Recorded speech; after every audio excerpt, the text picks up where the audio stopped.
Botova librin Jeta ime, histori dhe përvoj, kujtime dhe refleksione. Është libri i 8 që botoj deri tani në moshën 87 vjeçare.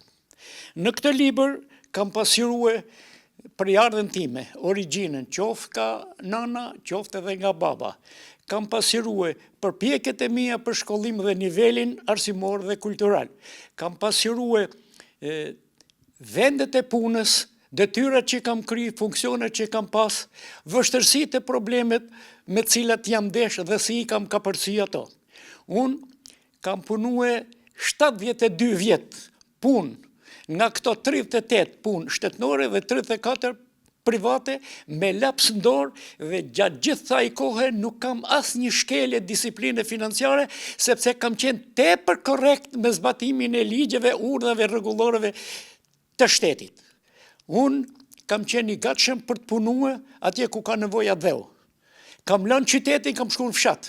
Kam lënë asfaltin, kam pranuar baltën.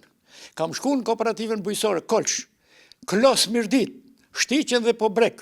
Pra kam lënë qytetin, kam pranuar fshatin. Nuk kam shkuar atje si turist, por kam shkuar për të punuar dhe për të dhënë kontributin tim me aq sa mundësi, forca mendore dhe fizike kam pas. Dhe gjithmonë jam munduar të ndahem me të mira dhe me faqe të bardhë. Kudo kam punuar me përkushtim.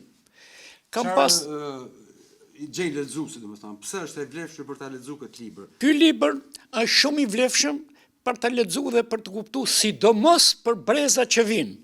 Sepse brezave unë u lë amanet që ato të zbatojnë zakonet dhe traditat e mira të popullit tonë, siç është bujaria, mikpritja, besa, nderi, e gjithçka që është e mirë. Pra të përbuzin veset e këqija, të largojnë nga e keqja, gjithnjë të jenë paqësor, jo hakmarrës, jo tendencios, po tolerant.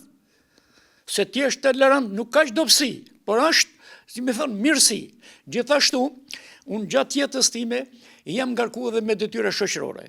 Kam kryer disa detyra shoqërore, jo vetëm me Komitetin e Veteranëve e Pasardhësve të Luftës Antifashiste Nacionale Shqiptare, po nga 2005 e këtej jam i angazhuar edhe si emisionar i pajtimeve të gjaqeve.